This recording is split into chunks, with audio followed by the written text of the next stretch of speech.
káàbọ̀ sí orí ìkànnì wa ẹ̀yin olólùfẹ́ wa. Nínú fídíò tẹ́ ń wò a sì máa bílẹ̀ fún yín lẹ́kùnrẹ́rẹ́ níbi tẹ́ ti máa gbọ́ àwọn àṣírí pẹrẹpẹrẹ, àwọn àṣírí tẹ́ gbọ́ rí, àṣírí tẹ́ máa kọ pa pé kí ló dé oore tẹ́ máa jàǹfààní nínú fídíò tẹ́ ń wò yìí. Gẹ́gẹ́ bẹ́ẹ̀ ti mọ̀ pé táwọn bá kúkú rí báyìí àní sọ èyí tá a dẹ̀ máa sọ lórí rẹ̀ á ti máa ṣèwádìí wa lóní fínífíní kó tó di pé a mú wá fún ẹ̀yin olólùfẹ́ wa láti jẹ ìgbádùn wa lágbo òṣèré wa yìí. Wọ́n lè jẹ́ pé ẹ̀ṣẹ̀ ń darapọ̀ mọ́ lórí ìkànnì ní ẹ bá tẹ subscribe kẹ́ like kẹ́ kọ́mẹ̀tì torí pé kẹ́ lè máa jàǹfààní wa nígbàkigbà àti òrèkóòrè láì fi àkókò wa ṣòfò. Ẹ jẹ́ ká jàǹfààní fídíò náà lẹ́kùnrẹ́rẹ́. Our first topic for today is about Ajara. Ajara. And I'll be using allegedly. But what I'm going to be telling you this afternoon, please, I want you to take note of it. 4 weeks ago, Agbepon sọ pé Ajara kú. Am I communicating? Sorry. On wa tọrọ owó f'Ajara. And ó dà gbogbo yín rí show mi yẹn. Mo ṣe show. Mo ní kó má dáwó fún wọn, but kó má dá sí account ẹlòmíì. Yeah? Mo dẹ̀ ní number 2.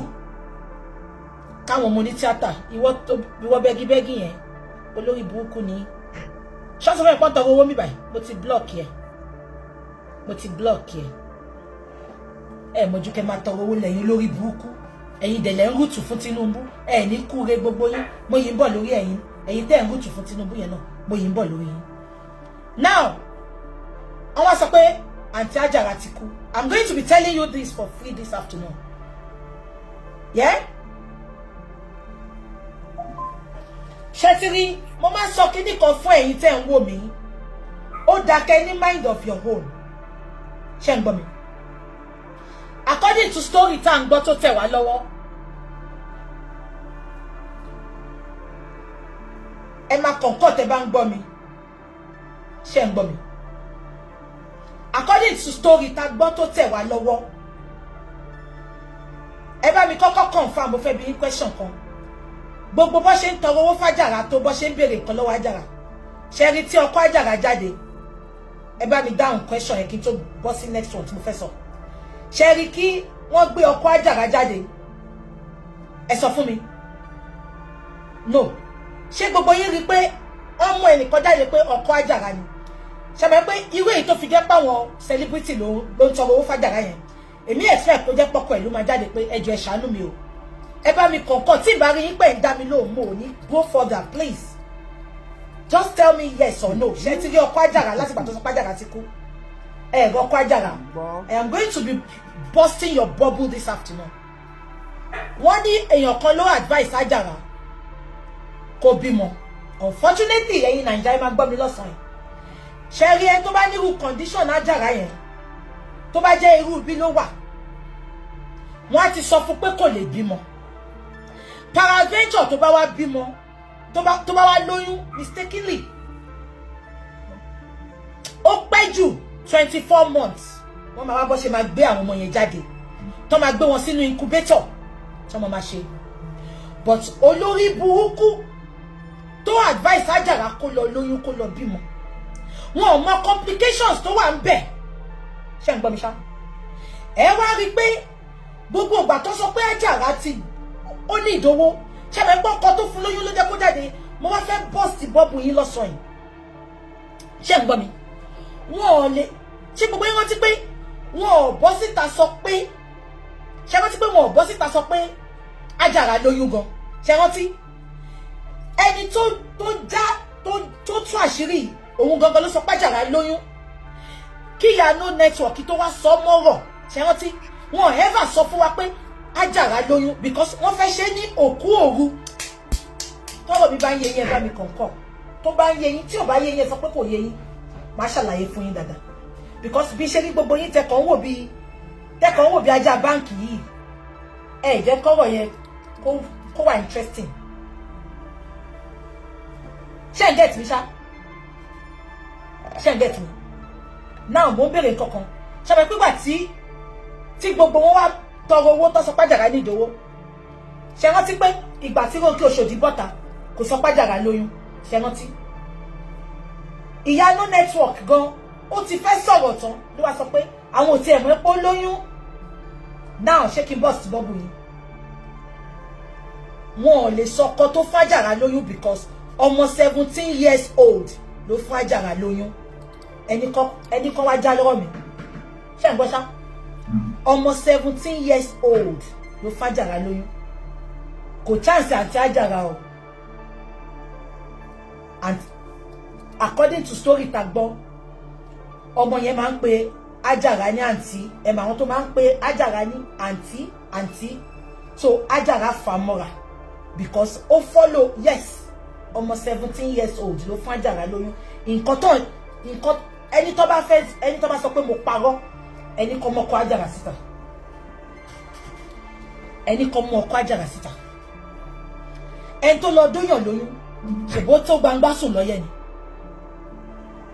àwọn tó rí bí àjàrà yẹn wọ́n lọ́kọ́ ń bì wọ́n máa ń ṣe program kan àbúrò mi máa ń wo program yẹn l'Amẹ́ríkà àwọn èèyàn bẹ́ẹ̀ yẹn yes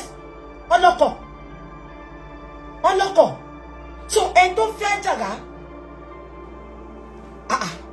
ṣé ń gbọ́ mi ẹni tó fún àjàrà lóyún sẹ́ yes I am for real ẹ lọ ṣe investigation yìí tẹ́ ẹ̀ bá bá bẹ́ẹ̀ kẹ́ wá bá mi God bless you underage ni ànítorí ó jẹ́ àjàrà náà ṣe fẹ́ drag ẹ̀ ṣé ń gbọ́ mi ṣá ṣé ń gbọ́ mi àní tó bá sọ pé mo parọ́ ẹni kan mọ́ ọ̀rẹ́ pa yé ọlọ́mọ yẹ kọ́ fídíò ìwálẹ̀ wọ́n ṣe forceful entry fàjàrà o consent ẹ̀ ni ọmọ tó máa ń pè ní àǹtí ni ó dẹ̀ wò pé well yes I am telling you for free àní tó bá sọ pé mo parọ́ sẹ́ ẹni kan mú ọkọ àjàrà jáde nǹkan tó ń ṣe ní girls ṣe mọ̀ gbà tó ń tọrọ owó yẹn nǹkan tó no the boy is not wicked o àjàrà ju ọmọ yẹn lọ o àwọn tó ní kájàrà lọ lóyún àjàrà ò dẹ̀rẹ́ ni tó máa fún lóyún kò rá àwọn tó máa súnmọ́ tó máa fún lóyún because ṣe mọ̀ páwọn Nàìjíríà ṣé nǹkan tí mo sọ yẹn yín ó dẹ̀ wò pọ́mọ yìí ọmọ àdúgbò tó máa ń pè òun tó máa ń kí òun ni ó dẹ̀ fà mọ́ra ṣé ń gbọ́ mi I am telling you this for free àní tó bá sọ pé mo parọ́ ṣé ń gbọ́ mi ṣé ń gbọ́ wọ́n náà sọ pé fipá bá lò ní irọ́ lọ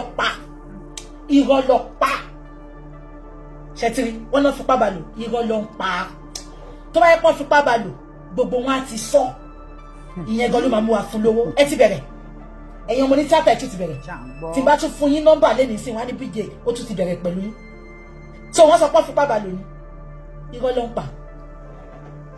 ń pa ẹ kọ́kọ́ bá wa béèrè pé ta ni olórí burúkú tó ní kájàrà lọ bímọ ta ni ìyá ọmọ ń jẹ tó ní kájàrà lọ bímọ ẹ sọ fún mi náà ẹ ti gbà tán child abuse ni ẹ bẹ̀rẹ̀ pé mo ní fún yín lófo mo ti fún yín ní assignment nsìn ẹ̀yin lọ ṣe investigation yín àwọn family ẹ̀ lè bọ́ táǹsì kan máa bú mi o kán ní mò ń parọ́ ṣe rẹ̀ páwọn náà nǹkan ọ̀tìjú ni no ẹ bá mi make it make sense ibi tẹ́tí mọ̀ mọ́ pé I'm giving you facts ẹni tó fún àjàrà lóyún ó gbọ́dọ̀ wà confidence pé ìyàwó mi ni o ẹ ṣàánú ìyàwó mi o ẹ jọ̀ọ́ ẹ ṣàánú ìyàwó mi o ẹ jọ̀ọ́ o òun gangan la ẹ̀fẹ́ tí kò bọ́ta kó wá sọ fún wa náà wọ́n cover it God bless you they will cover the person because young person ni young people. nǹkan tẹ́ ìṣe wíwọ́ ṣọ́kọ̀ ẹ̀ bọ́ta ibi tó ti lọ sí gọ́ṣẹ́ rọ́kọ́ mbẹ̀ ẹ lè rí i kọ́lọ́ bá wa tẹ́ wọn sáfẹ́fẹ́ rere it's just unfortunate o máa ṣe sọ fún yín pé àwọn kan máa wá fún yín ní advice lórí social media yìí don't follow them o olórí burúkú ni wọ́n o ọ̀tọ̀ ní nǹkan tó máa ṣe lẹ́yìn o ọ̀tọ̀ ní nǹkan tó máa wá sọ fún yín bóyá kánájàrá ò follow advice wọ́n sì ni kò ní sọ pé òun fẹ́ lóyún ó tún wá lóyún yẹn tán oyún ìbejì lóní àbí kò yẹ yín oyún yẹn ti affect liver ẹni tó ẹlọ o fóònù mi yóò lè pè ní mo bá pe àǹtí mi tó jẹ́ doctor kí ni kọ́ explain situation Nájàrá fún wa àbẹ́ ẹ̀gbọ́n mi kọ́ bá mi analyse ẹ̀ because ẹni tó bá mi lè fi fóònù pè ní màá ẹ jẹ́ wò how ó lè affect Instagram mi tí n bá lò fóònù yóò ní sim card abẹ́ ẹ̀gbọ́n mi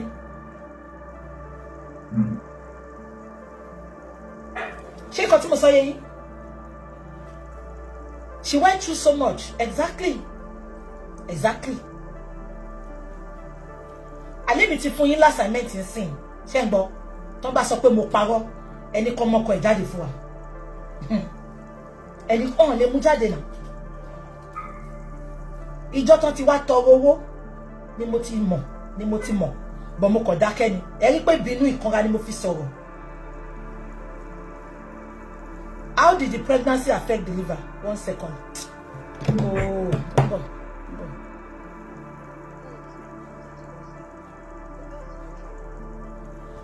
Ó lọ voice me wọ́n gbé.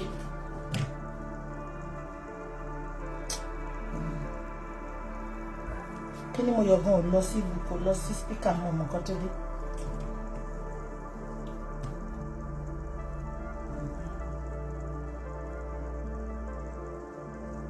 Wọn ò gbé iṣẹ́ ń gbọ́.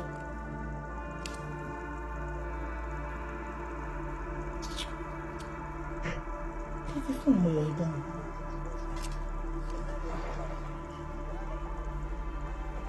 Wọn ò gbé. Mo fẹ́ kàn explain better nǹkan tó yún yẹn fi máa. No, she knew I don't know about that, if she knew she was pregnant or not. I'm not going to say what I don't know, but definitely ẹni tó fún lóyún mo ti sọ yẹn ṣé ń gbọ́ mi tán bá sọ pé mo parọ́ sẹ́ ẹni kọ́ mọ́ ẹni tó fún lóyún jáde ìjọ tó ti wá tọrọ owó fún ni mo ti ṣe investigation lèmi ti gbọ́ ẹ̀ẹ́dẹ̀rẹ́ ẹnìkan mo ti gbàgbé orúkọ ẹni yẹn shoot kinní kan ó dàbí láyọ̀ gbé ẹni yẹn ṣó yẹ yín shoot kinní kan lẹ́ni yẹn ń jẹ́ mo ti gbàgbé ẹ̀ gbogbo authentic nípa nǹkan tó ṣe Àjàrà lẹ́ni yẹn ń gbé ẹni yẹn mọ̀ nípa nǹkan tó ṣe gan ni yeah ẹ rí pé gbà tí Toríọlá gan bọ́ síta ṣẹ gbọ́ ìgbà tí Wùnmí Toríọlá gan bọ́ síta kò ever sọ nǹkan tó ṣẹlẹ̀ ṣẹ rántí ọkọ̀ lára wọn wá lọ ń ṣò wá ní pé ó ń gba oxygen wọn ò ní lè sọ because wọ́n mọ̀ pé nǹkan tìjú ni wọ́n ṣe forceful entry for consent àwọn méjèèjì yeah so ẹ máa wò ó ti Ọlọ́run á bá wa tẹ̀sí afẹ́fẹ́ rere mo kàn fẹ́ jẹ́ kántí mi tí mò ń pè tán jẹ́ doctor yẹn mo fẹ́ yẹ kán pè wọlé ni in case àwọn tó bá tún nírú stature Àjàrà yẹn tí wọn ò dẹ̀ gbé ní Nàìjíríà sorry tó ń gbé ní Nàìjíríà kán mọ̀ pé a lot of risk ó wà nù káwọn èèyàn bẹ́ẹ̀ yẹn kán náà wọ́n lóyún wọn bímọ tó bá jẹ́ pé ìlú òyìnbó lẹ́wà ẹ lè ní kẹ́ bí ọmọ yẹn successfully mí kéré wọ́n máa sọ fún pé kò lè lóyún kó bímọ ṣé nǹkan tí mo sọ yé yín so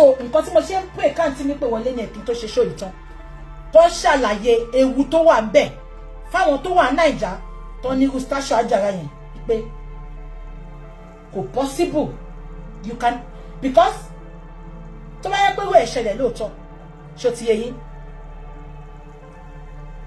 ṣé nǹkan tí àwọn ọmọ tún pè yẹn ṣẹ̀ríkà ní ìlú yìí ni wá ti yà ọmọ yẹn ó lè jẹ́ inú incubator lọ́ máa dàgbà sí ṣé nǹkan tí mo sọ yẹ yín so gbogbo ìtàn sọ fún yín pé wọn mọ̀ pé lóyún àbí nǹkan kan yẹn ẹ máa wò tí irọ́ ló ń pa gbogbo wọn mọ ẹni tó fàjàrà lóyún but ìtìjú ò lè jẹ́ kán wá sọ no ẹ jẹ́ ká wò báyìí náà gbogbo wa la mọ̀ Àjàrà inú wa gan máa dùn ní pé lọ́kọ abẹ́mọ̀ because ọlá Ọlọ́run ni irú àwọn èèyàn bẹ́ẹ̀ máa fi lọ́kọ ní Nàìjíríà ṣé ń gbọ́ mi ó wá lọ́kọ nìyẹn ìdùnnú gbogbo wa gan ni láti support ọkọ yẹn ipe for you láti nífẹ̀ẹ́ girl yìí láti fẹ́ ìdùnnú wa nìyà ó wá tún fún lóyún àwọn yẹ̀yẹ́ Britain ló wá solicit fún tó bá yẹ kọ́kọ́ ẹ̀gán bọ́ síta mo ṣọ́ ẹ̀pá àwọn èèyàn máa dáwó fọkọ ẹ̀gán ju celebrity lọ abẹ́mọ̀ ẹjọ́ ẹ gbà mí o èmi lọ́kọ Àjàrà o a lè sọ lóko padà gbogbo ara wọn máa gbé fúkẹ́ náà àbí kò yé yín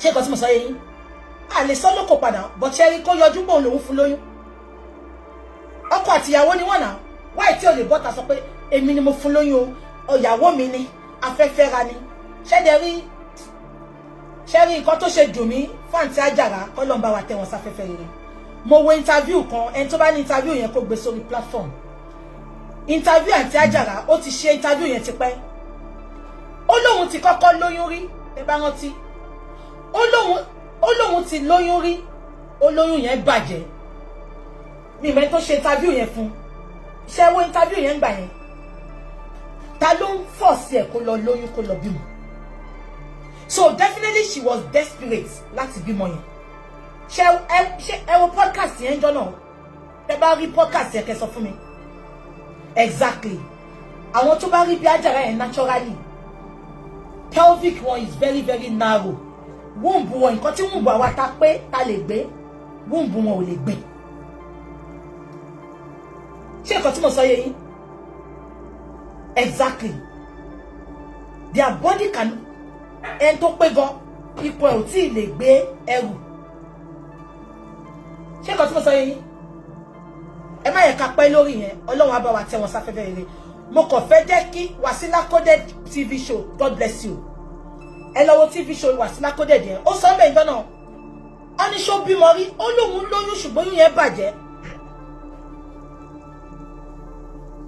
so wọn fipá bá lò pọ̀ o forceful entry kọ́ consented entry ni báwo lẹ ṣe máa wá tọrọ owó fẹ́yàn tẹkàn máa sọ pé ẹ wá ṣòwò àbí tó ti ń gba oxygen ó ní díẹ̀ òpó wa o ẹ ṣàìsàn tó ń ṣe náà no wọn fipá bá lò ọmọ 17 ló fún lóyún kò fipá bá lò òun ló fa ọmọ yẹn mọ́ra ọmọ yẹn kọ́ ló fipá bá lò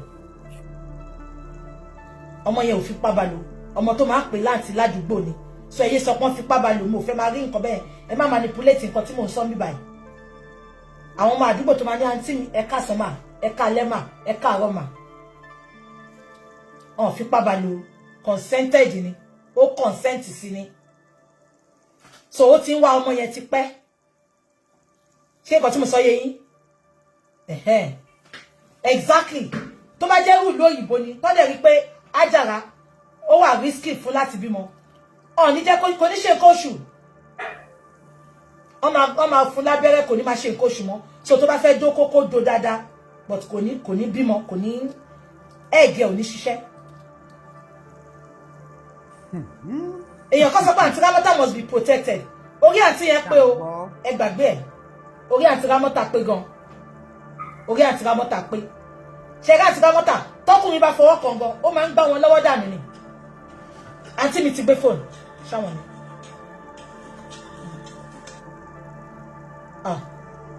àwọn kan nǹkan kan ló ń play níbà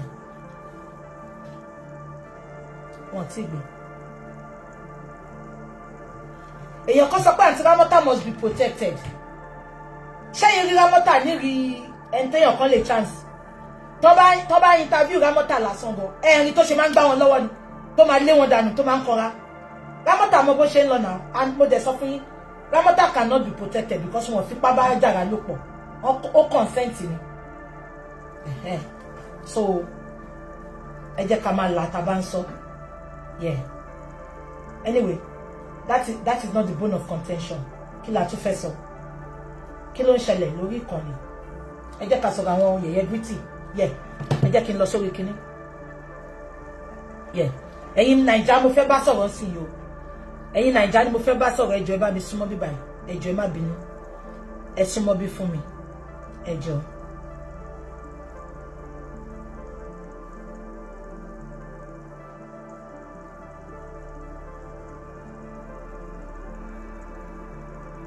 wọ́n bọ̀ ẹ̀yin Naija ẹ̀yin Nigerians tẹ́ wà Naija mo fẹ́ bá yín sọ̀rọ̀ kan lénìí ṣé rí gbogbo nǹkan tá a bá dẹ̀ ń sọ mí báyìí lénìí ẹ jẹ́ kó máa ró lọ́kàn gbogbo yín ẹ̀yin Nigerians 3 years ago Tinubu wá sórí ìkànnì many people sọ pé kò lè deliver àwọn kan sọ pé ó máa deliver ipe because ó ti ṣe dáadáa ìgbà tó jẹ́ Lagos state government Lagos state governor ṣe ń gbọ́ mi Tinubu wá ti wà lórí post Tinubu ti wà lórí ipò. Ṣé ẹ gbọ́ mi? For the past 3 years. Kàkàkàrà tu àwọn Nigerians. Ara yẹn lè mọ́ wọn. Ara ni wọ́n ni. Nigerians are bleeding. Eku òkè bí eku. Ẹyẹ òkè bí ẹyẹ. Am I communicating? Kàkà kọ́ máa fún yín, kàkà kọ́ máa tọ́jú yín. Ẹ̀yin Nigerians mo bá wí sí yín o. Ṣé ń gbọ́ mi? Ó kù by next year. Tinubu tún máa gbégbá ìbò nípò òun fẹ́ dìbò. Ṣé ń gbọ́ mi? Ṣé rí àwọn nǹkan kan máa ń dùn mí gan. Ṣé mọ̀ nǹkan tó ṣe máa ń dùn mí? Àwa tá wà nílùú òyìnbó, àwa tá wà ní diaspora generally, we cry more than the bereaved. Ṣé ń gbọ́ mi? Ìyà tó ń jẹ yín Nàìjíríà kò kàn wá. We are very, very okay in the diaspora. Ṣé ń gbọ́? Gbogbo tó máa sọ pé kò ṣe pé tó wà ní UK lè wà okay yẹn. Ẹ gbàgbé ẹ̀. Ṣé rí ẹ tó wà ní UK kó máa tọrọ jẹ́ 2K. Àjẹṣẹ́kù lẹ́ni tó wà ní UK ò ní. Ó dẹ̀ yìí máa ní tó bá tó time. Ṣùgbọ́n kẹ́rin kó máa tọrọ oúnjẹ, kó máa ṣàlẹ̀ jẹ́ ẹ lè rí. So tá bá ń sọ̀rọ̀ tá ń jà fún yín, á jà fúnra wa o. Àlẹ́yìn tẹ́ wà ní Nàìjíríà sẹ́, àwa tá wà ní. Okay, àǹtí mi ti gbé fóònù. Ẹ lọ àǹtí mi. Mo wà mà. Ṣé ẹ lè fún 1 few minutes láti sọ̀rọ̀ mà? 3 minutes. Okay, yeah, mo online mo ṣe, but it's okay. 5 minutes. Ẹ jọ mà. Yeah, Àjàrà mi mọ̀ bí ẹ mọ̀ Àjàrà. Mi mọ̀ bí ẹ mọ̀. Ẹ jẹ́ kí n júwe fún yín. Oh, okay, yeah, mo rí lórí social media tán ní Yoda Popo àbí. Okay. That's short àbí draft lady. Yes ma. Now, orí life mo wá ń sìn ma. Mo kàn fẹ́ kẹjọ kẹ educate wa díẹ̀ ni. Àwọn sọ pé ó bímọ twins. Oyún twins ló wà ní ẹ̀ mà. Àwọn kan wá sọ pé báwo lóyún ṣe máa affect ẹ̀ tó máa fi kú. Mo dẹ̀ ní as a doctor sister. Àǹtí mi ẹjọ́ bá wa gbẹnu sí mic. Kẹ bá mi ṣàlàyé fún nǹkan tó lè. Bẹ́ẹ̀ ni mà. Wow. Anyway, with that lady, I don't know her, so I'm not being judgmental. I'm just talking from medical aspect. So meaning it's not personal, I don't know her, but okay. So with draft pregnancy, Ben Mambo. The first thing is draft pregnancy is high risk pregnancy. That's what it's classified as. And there are so many complications.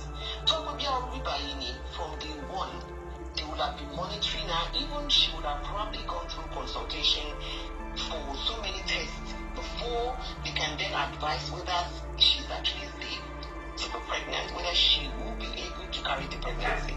She gets she would have gone through some kind of examination as a doctor. Once he was once he was so many things. Then they would then advise whether it's safe for her. Or looking at it that okay, then she's already pregnant. So like I said, here it will be classified as a very high risk pregnancy. From day one, she would have been monitored, they would have looked at the size of the baby. And the reason is the body size she gets. They can imagine size that you can pelvis DBT or daddy. She gets continuing. For that size, pelvis will be very, very narrow, very small. Which will make a vagina delivery very much more impossible. So number one, she would have probably been put down for cesarean section. That's number one. Looking at the structure she don't want to daddy. She will wait. Looking at her size is very narrow. So I don't know by automatically cesarean section is inevitable. So meaning what? They try people carrying you to that time. Now about the breathing respiration. So the more to machine gas area you can imagine I was supposed to want it to imagine size that one. Normally the biggest earlier the pregnancy, the more you go, like maybe like from 20 weeks, some people from 25 weeks, size of foreign, so you will take a lot of space within that area. Then it will be pressing on the lungs. She will become very, very breathless. She will affect respiration then. And meaning her respiratory will be compromised. Because size of will have taken so much space within the area of the lungs, and the pressure will be affecting the lungs, which will then make her more breathless. So this is why I'm saying that the pregnancy itself is very, very high risk. I don't know what they said happened, but I've not read the story, but I just thought that don't so quick but I don't know how that happened. I don't know who advised her. I don't know whether she was seen by the doctor. I don't know whether she went through Auntie, what's up 18 weeks in pregnancy? 18 weeks, you can then imagine. So naturally, 18 weeks, you can imagine if she became very ill at 18 weeks. You can imagine 18 weeks. So she wouldn't have been able to carry that child, those children, to full term. Normally, she wouldn't, because the more the baby is growing, you can imagine what you must be lungs one day, pelvic or towala. She has very limited space. She has very narrow pelvis. She has very limited space within herself for the pregnancy, for the baby to start growing. So the uterus itself is very restricted. The lungs will be restricted. So it's so many complications. It will affect her uterus. It will affect her lungs. It will affect her pelvic. So I don't understand. The spinal cord, but the spinal cord itself, can that spinal cord, can the weight of the baby actually, can the spinal cord carry that weight of the baby? Because it's going to be very narrow. So our structure, our physiological structure itself, it's not safe. I know that Nigeria woman sharing, but I don't know how they do it. I don't know how. But when I'm talking from here, what would have happened before she got pregnant, and during pregnancy, what they would have done. She can probably develop high blood pressure, so many things, or could develop gestational diabetes as well. Because there are so many things that is against a structure, a physical, or the dental health naturally, underlying medical problem. But having during pregnancy, I don't know. I don't know who or how that happened. Who would have advised that? I don't know whether she just wanted to have a child, which is ideal for her, which is okay. Every woman wants to have a child, you know what I'm saying? But I think maybe she should have been advised. Maybe she should have gone through medical, examination or advice before, going into it. So that's what I would say. It's just the physical complication, honestly. I should say from Papa. Because need space to check it. Then, there will be no enough space for that child to actually grow. Someone need physical defect. Then, there's so many things that would have happened. So a lot of things can happen with such pregnancy. Here is classified as very high risk. Very, very high risk. Honestly. So normally what they would have done, can be by so she would have already seen the doctor, they would have probably counseled her, they would have probably given her all the risk factors that it to affect your breathing, your respiration, your uterus, your pelvic, your back. So many things will be affected. Are you actually ready for this? And if she then says she wants to go ahead, from day one, not monitor it. If they now realize that the risk is too much, then they will probably advise her to terminate the pregnancy. Seriously. They won't have allowed her to get to the point where she then ended up with respiration problem and all that, and then ended up on oxygen, ended up in hospital, and that's what I've been saying, that they said she was on oxygen and all that. But I don't think there's enough information out there to explain what actually happened to her, so we cannot. Because some are paranoid, auntie. On suppose kidney problem. Báwo ló ṣe máa jẹ́ the evidence now, so they can come online to lie. Kidney problem. Liver problem, but that was what they told us. If she has that, as maybe she has that as an underlying medical problem, the pregnancy will liver problem here. I don't know what kind of liver problem, maybe liver cirrhosis or I don't know what liver problem she has. But would have actually made it 10 times worse. But like I said, we do not have the information, so we cannot say but from my experience, and the information is out there if people want to read about it, that you do have to